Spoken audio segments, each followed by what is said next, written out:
take on d2, and knight takes on d2, opening the diagonal for a bishop on g2, so that the pawn on d5 is still pinned. Magnus quickly takes on d4. Let's see, I think we will get one of those simplified symmetrical positions which seem to be drawish, but you know, we've seen everything. We've seen, well, if you just think the position Magnus won against Mamedyarov, right, when it was clear he was slightly worse, but I mean, if anything, it could have been a draw, but no one could imagine that this position is possible to lose with white. Okay, let's see what happens here. Meanwhile, we will keep an eye on Anand and Karyakin as well. Because, yeah, as I said, only 4 rounds to go, and a tie is in favor of Magnus Carlsen. Right? I have already result on the second board. I don't know how correct is it. It's a draw? Or? Yeah, I mean, it cannot be anything but a draw. So I'll just quickly open the... yeah, Karyakin offered the draw early in... well, it was a Berlin with rook e1, which already has kind of a very drawish reputation, and Karyakin offered the draw quite early, which was accepted by Vishy Anand. So I think, yeah, that's a very, very important game. Yeah, if Magnus wins, he becomes the sole leader with 3 rounds to go. So, Queen e7 was played, and white went rook c1. Magnus fell below on the clock quite a bit, almost a minute difference for him and Liren. And still the situation is not very comfortable for Magnus Carlsen, because his bishop on b7 is still not protected, therefore he cannot solve the tension in the center. He can never take on c4, that's the problem. Well, on the other hand, it's not obvious how white is planning to continue. Is there moves like e4? Not really. Not really. Well, white also has some, you know, queen b3. Yeah, that's what I wanted to say, that white wants to move the queen, but after queen b3, dc4 is actually possible. dc4 is possible, which Magnus immediately plays. Bishop takes g2, king takes g2. Still a bit more space, a bit more pleasant position for white. I mean, at least it looks like. Any results somewhere? Not really. Not really, maybe... Not even... No, so that was only one game, yes? It looks like it was only one very quick game. Karyakin and Anand make it... Oh, well, some pins. e5, queen e6. The knight on c4 is no longer safe. Now the feeling is like you play a move like h6, maybe. Because already some, you know, some back rank threats. Really some back rank threats. Knight to f8 played by Magnus Carlsen, using the fact that white cannot take on e5. Or he can. Well, rook takes, rook takes. Can't bishop just take on e5? Well, b5? And then b5 happens, yeah. b5 happens, and what's important, after bishop f6, black has b takes c4. Yeah, with a tempo. Queen goes to f3, rook to c8. Once again, e5 pawn is a taboo. And it feels really awkward to move the knight back. Well, I think Magnus managed to equalize.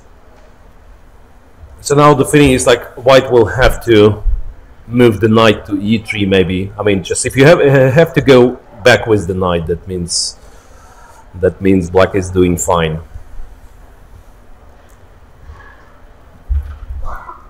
Still no move from Liren, and they are almost equal on the clock, so exchange of rooks happens. e4, queen goes to f4, queen a2. Where the queen is going. Unpleasant hanging on e2. Yeah, that's queen a2 is quite an awkward move to face, because yeah, e2 pawn is hanging. King f1 you probably don't like. Queen to c7, queen takes e2, queen takes a7. Now, well, Magnus, I mean, his queen side pawns are falling. He has, you know what, he has knight d5 if he wants a draw. Knight d5, when knight takes, its perpetual check from f3, d1, and in case of king h3 from h5. But he's looking for more, I believe, yeah, h5. So making a lift for the king, then knight comes to g6, he's trying for an attack, which is quite logical. Also h4 can be very unpleasant at some point. Exactly. Yeah, that's why h5 not h6, right? So that he at some point he wants to play h4, open the king. So he's putting a bet on that he's say he's not worse. He will always have a chance for perpetual, and he's trying to play for more. And now everything will be decided on last seconds, right? It's 40, well, almost equal time. And after some consideration, Liren decided to take the pawn on b6, h4, h4. I'm yet to see what happens after gh4. Apparently, knight goes to g6, queen c6, queen c6, and the b pawn will start moving. You know, the b pawn will start moving. Magnus better make sure that he has a perpetual, because knight g4 attacking the pawn on f2. He wants to trade knights, and when the knights are off the board, then then of course white has h3, lots of problems after h3. Takes, queen takes, then queen f3 is an option as well. Queen and h3. h3 is a threat, right? All right. Yeah, queen c3. He will have h3. King F1 f1 will be needed. Check from d1. You know, queen e1, queen f3. Maybe he'll be in time. Queen c4. So that means Liren he wants ready. To come up from f1. He will go to g1 and h3 of course will be played. Knight goes to g6. So now this knight starts jumping. On e5 and f3 or from h4 maybe. Knight e5. Now queen f1 is the only move, right? But does Magnus have? I mean, I don't see what he has here, because I mean it looks very awkward. Looks very awkward. Yeah, and he was about to drop this pawn, and he comes back with the knight, and it turns out he doesn't have any threats. He doesn't have any threats. Okay, it's knight c4. But what's the threat? Threat is to give a check and to take on e3, right? He's still, well, knight e3, queen e6. Well, not so much time left. Queen to b3. Well, still the king is weak, so there are chances. Queen takes a4, queen b1, queen to c4, queen a5, and he wants queen d2. b6, queen to d2.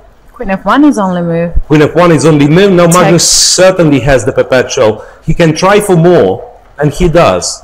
Queen c5, so queen f2 is met with e3. He might be winning in this one as well. It's e2 and e1 can stop. E2, well, and now he can take. Now he can take. Next move being queen b. Queen b1 is tricky. It is a draw. Interestingly enough, if the queens are swapped, it is a draw. No, queen e4 is of course convincing move. Now, no doubt Magnus is winning objectively, so he decides to simplify the position. Takes the pawn on h2. Now some threats of perpetual check. Well, I'm not sure about Magnus's decision to simplify, to be honest. Not sure at all.